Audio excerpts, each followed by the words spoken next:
Periodisation of history, history की periodisation की बात करेंगे पहले हम इसमें।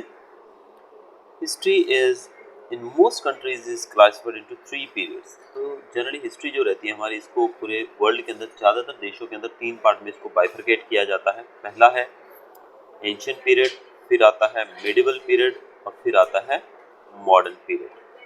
हर एक पीरियड जो है उसके कुछ खासियत होती है, उसके कुछ खास कैरेक्टरिस्टिक्स होते हैं, जैसे कि पॉलिटिकल, इकोनॉमिक, रिलीजियस और social.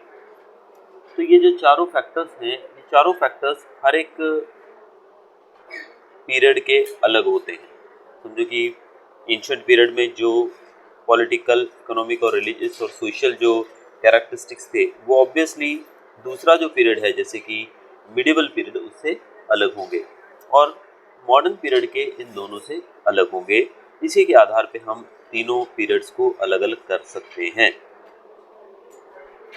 This classification helps to bring a sense of order and continuity to the bewildering array of historical events and processes that have taken place over centuries of evolution.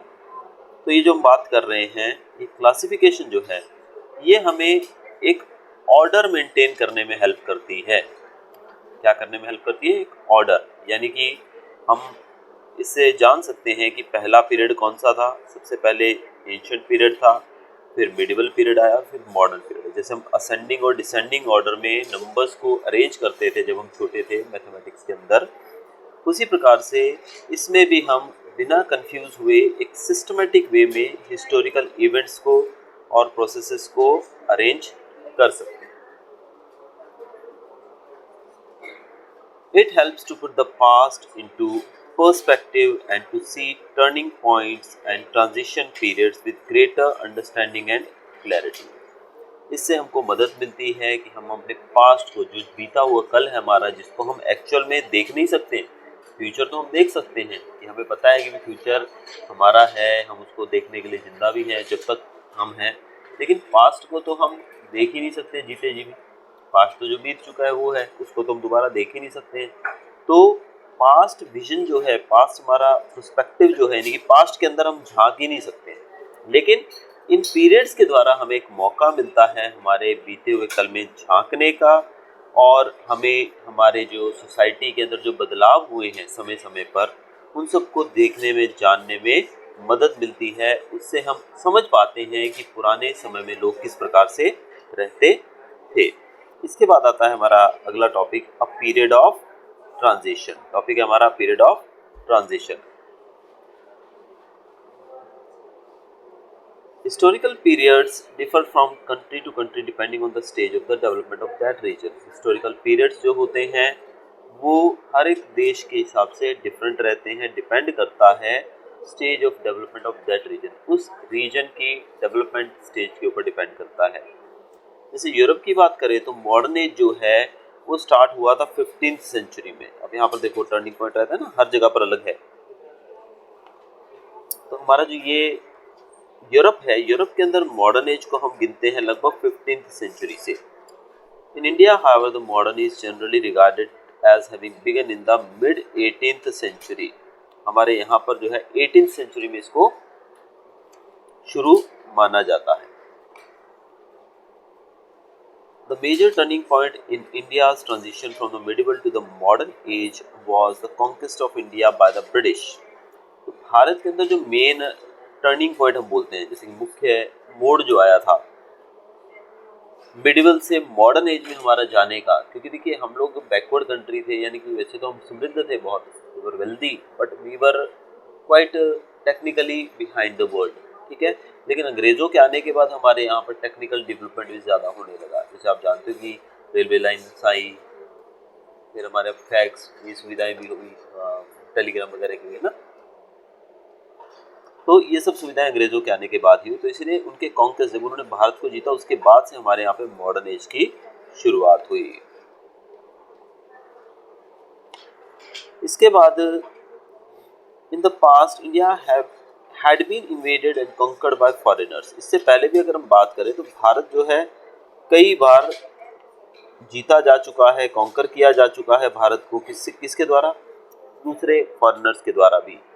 However, unlike the earlier conquerors, the British did not settle down and adapt to an Indian way of life. हमने देखा कि विदेशी जो लोग थे यानी कि राजा महाराजा अहमद शाह अब्दाली, फिर बाबर, हुमायूं, ये सब दूसरे देशों के थे, लेकिन जब वो इंडिया में आए तो उन्होंने इंडिया को अडेप्ट कर लिया, यानी कि वो भारत के साथ एक जैसे होकर भारत में ढलकर रह गए, यानी कि थोड़ा सा उन्होंने अपने वहाँ का मिक्सचर इंडिया में ऐड किया और थोड़ा इंडिया का एडॉप्ट किया।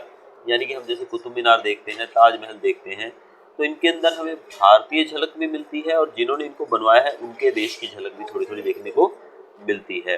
जैसे उनके राज्य के अंदर जो कवि लेखक होते थे उन्होंने अलग अलग भाषाओं में लिखा है, पर्शियन में यूज़ किया है उन्होंने खासकर, ठीक है। तो उसी प्रकार से वो इंडियनाइज होकर रह गए काफ़ी हद तक। लेकिन अंग्रेज जो थे, अंग्रेजों ने हमारा कल्चर अडेप्ट नहीं किया, बल्कि उन्होंने अपना कल्चर हमको दे दिया।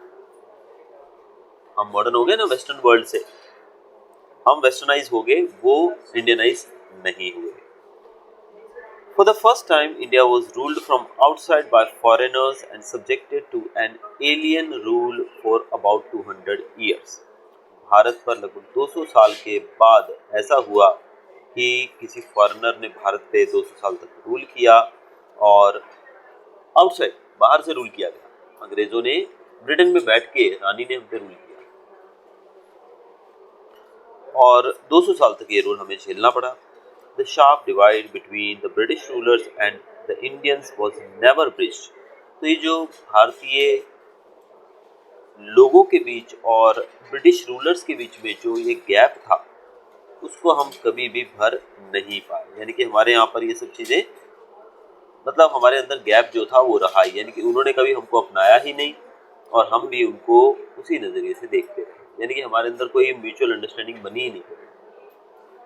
Some characteristics features of the modern age are, modern age के कुछ फीचर्स यहाँ दिए गए हैं। देखो, urbanisation, then democratic institutions, rationalism, industrialisation, technological advancement, fundamental civil liberties and humanism.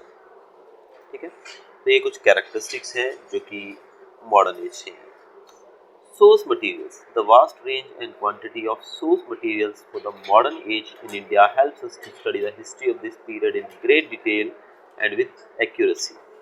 अब बहुत सारे वास्ट रेंज, यानी कि बहुत ज़्यादा रेंज और क्वांटिटी है सोर्सेस की, जो हमको हेल्प करते हैं मॉडर्न एज को रीड करने में, उनके बारे में जानने में, हाँ, ग्रेट एक्यूरेसी के साथ, एकदम परफेक्शन के साथ जानने में।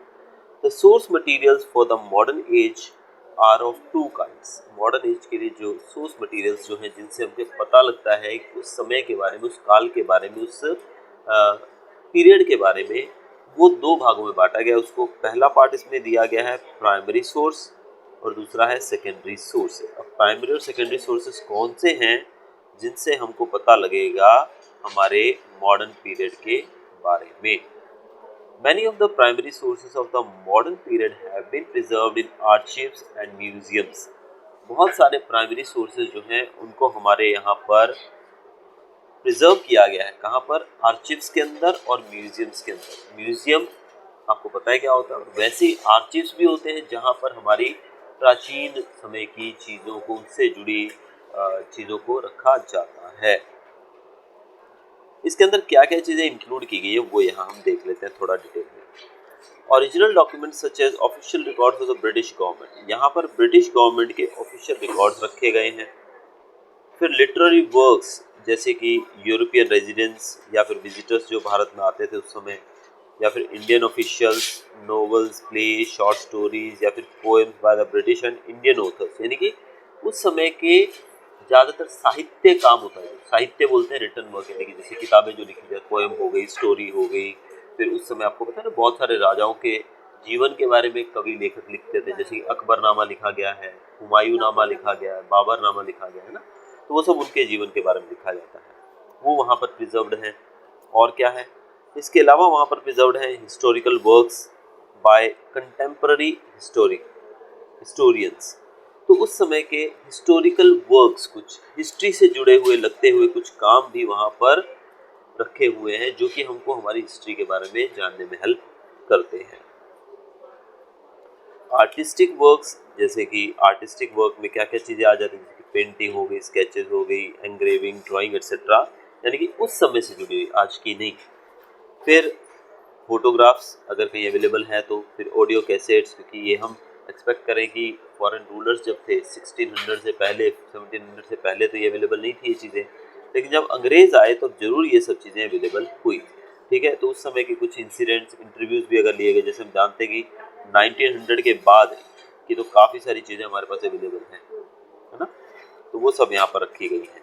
इसके अलावा newspapers in both English and Indian languages, उस समय के न्यूज़पेपर्स जिनके अंदर बहुत ही खास घटनाओं को प्रकाशित किया गया होगा, जैसे भारत आज़ाद हुआ, फिर शहीद भगत सिंह को फांसी दी गई जिस समय, बाकी हमारे जो बड़े बड़े लीडर्स थे जो उनकी शहादत जब भी हुई या उनके द्वारा किए गए मूवमेंट्स चलाए गए जो थे, वो सब तो खास चीज़ें न्यूज़पेपर में हेडलाइन बनी होती थी, वो सब न्यूज़पेपर्स भी वहाँ पर रखे हुए हैं। इसके अलावा archaeological remains such as monuments and artefacts, इसके अलावा आर्कियोलॉजिकल रिमेन्स, यानी कि जो ज़मीन की खुदाई करते हैं हम, तो नीचे से हमें पुरातत्व विभाग, आर्कियोलॉजी डिपार्टमेंट होता है, यानी कि पुरातत्व विभाग, जो कि ज़मीन की खुदाई करके प्राचीन समय के अवशेषों को या उस समय की जुड़ी चीज़ों को ढूंढकर निकालते हैं, आर्टिफैक्ट्स भी कहा जाता है। तो वो सब चीज़ें भी वहाँ पर रखी गई, उनके रिमेन्स रखे गए हैं।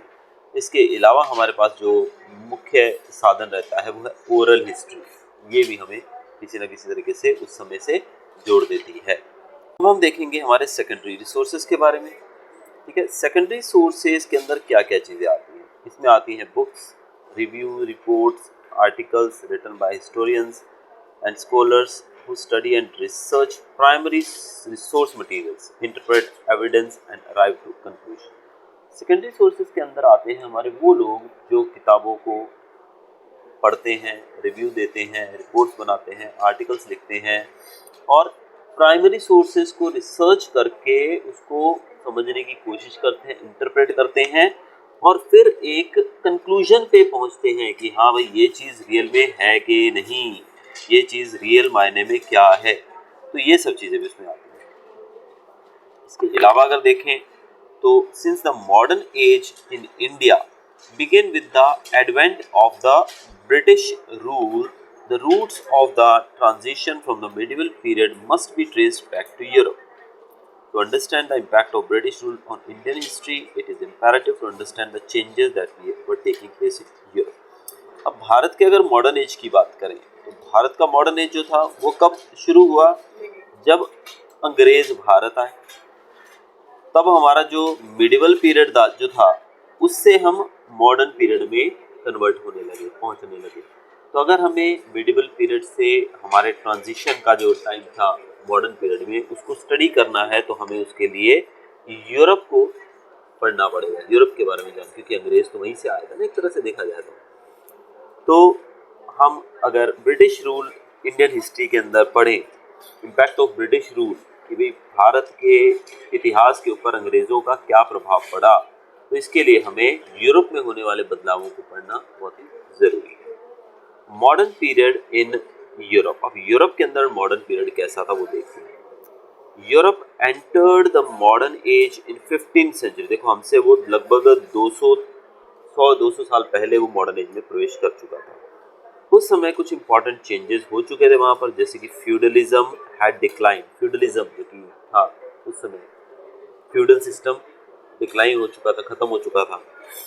नए टाउन्स डेवलप हो चुके थे, ट्रेड बढ़ चुका था, जो कि पहले हम सिर्फ बहुत ही लो ग्रेड पर, लो लेवल पर ही ये किया जाता था ट्रेड, अब वो एक्सपैंड हो चुका था। और राइट्स ऑफ इंडिविजुअल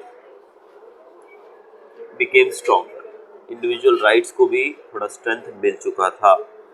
इसके बावजूद much of the European continent still remain feudal in the 16th century, eastern Europe remain backward till almost 18th century. लेकिन यूरोप के बाकी पार्ट्स के अंदर अभी भी बैकवर्डनेस जारी थी, यानी कि ऐसा नहीं है कि इंग्लैंड के अंदर ऐसा हुआ तो पूरे यूरोप में ही सेम चेंज आ जाएगा। ठीक है, बाकी जगहों पर अगर हम देखें तो 18th सेंचुरी तक यही हाल था, उसके बाद वहाँ पर बदलाव आया। The renaissance, in the 3 centuries between 1300 to 1600, अगर हम 1300 से लेके 1600 तक की बात करें, a great movement of change and discovery spread across Europe that radically altered the pattern of people's lives and their way of thinking. Europe के अंदर एक great movement of change and discovery, यानी कि बहुत बदलाव आया, डिस्कवरी हुई नई नई चीज़ों की, जिससे यूरोप के अंदर कंप्लीटली लोगों का जीवन बदल गया, उनकी सोच बदल गई. This movement representing a new spirit in every field of life is referred to as the Renaissance. ये जो मूवमेंट था जिसने लोगों के अंदर एक नई स्पिरिट भर दी जीवन के हर एक क्षेत्र में उनके, इसी को रेनाइसा कहते हैं. यानी कि एक नई सोच, एक जीने का नया आधार लोगों को मिला. ठीक है, इसी को हम रेनाइसा मूवमेंट कहते हैं या फिर रेनाइसा पीरियड कह सकते हैं. It is a French word which means rebirth और रिवाइवल. रेनाइसा वर्ड जो है एक फ्रेंच वर्ड है जिसका मतलब होता है रीबर्थ या फिर रिवाइवल, पुनर्जन्म. The renaissance assured in revolutionary changes in Europe and marked the transition from the medieval to the modern age in Europe. रेनाइसा जो था यूरोप में शुरू हुआ और इसने पुख्ता किया इस बात को, ट्रांजिशन मतलब बदलाव. किस चीज़ का बदलाव? मिडिवल से मॉडर्न एज में यूरोप को लेकर जाने की इसने पूरी कंप्लीशन मतलब श्योरिटी दी कि हाँ भाई हम मॉडर्न एज में प्रवेश कर चुके हैं. The expansion of trade, the voyages of discovery by Italian merchants, their interactions with various societies and their wealth and prosperity were all important factors that contribute to the beginning of the Renaissance. अब Renaissance कैसे हुआ? कौन से factors ने इसमें सहयोग दिया? तो इसमें है एक्सपेंशन ऑफ ट्रेड, फिर discovery of sea routes by Italian merchants mainly, उनका इंटरेक्शन जो था सोसाइटीज़ के साथ अलग अलग जगहों पर जाकर, और प्रॉस्पेरिटी, यानी कि जो प्रॉस्पेरिटी इस वजह से गेन की थी यूरोप ने, ये भी बहुत इंपॉर्टेंट रोल निभा रही थी. तो दूसरा जो मुख्य कारण जो था, with far reaching consequences was the capture of Constantinople. Constantinople जो था उसके ऊपर टर्किश मुस्लिम का कब्जा हो गया उस समय. The capital of Byzantine empire, that is eastern Roman empire, in 1453 by the Ottoman Turks, यानी कि टर्क्स ने उसके ऊपर कब्जा कर लिया था. किसके ऊपर? कॉन्स्टेंटिनोपल पे. कॉन्स्टेंटिनोपल अगर कहें शॉर्ट में तो इट इज टुडेज इस्तांबुल, तुर्की का कैपिटल है इस्तांबुल, उसी को उस समय कॉन्स्टेंटिनोपल कहा जाता था. तो उसके ऊपर टर्किश मुस्लिम ने कब्जा कर लिया. A large number of Greek scholars fled from Constantinople to Italy and rare manuscripts. बहुत सारे ग्रीक स्कॉलर्स जो थे वहाँ पर, वो कॉन्स्टेंटिनोपल से भागकर इटली चले गए. उनके पास जो रेयर मैन्युस्क्रिप्ट्स थे, उनके पास जो मैन्युस्क्रिप्ट्स सारे रिटन पड़े हुए थे, जो रेयर बहुत ही प्रेशियस थे, उनको लेकर वो चले scholars. These scholars were patronized and encouraged by the rulers, the scholars and the rich Italian merchants of Rome, Florence, Milan, Venice. अब ये लोग जब वहाँ पहुँचे तो इनका बड़ा ही आदर सम्मान किया गया. वहाँ के रूलर्स ने इनको इनकरेज किया. वहाँ के इटालियन रिच मर्चेंट्स जो थे, जैसे कि रोम, फ्लोरेंस, मिलान और वेनिस सिटीज़ के अंदर, वो एक बहुत ही ज़्यादा वेल्दी कंट्री है वैसे देखा जाए, इटली बहुत ही डेवलप्ड कंट्री है, उन लोगों ने इनका पूरा आवभगत के, इनकी पूरी रिस्पेक्ट की. Libraries were set up and universities were established to promote classical and modern learning. वहाँ पर फिर लाइब्रेरीज बनाई गई, यूनिवर्सिटीज़ बनाई गई और क्लासिकल और मॉडर्न लर्निंग को बढ़ावा दिया गया.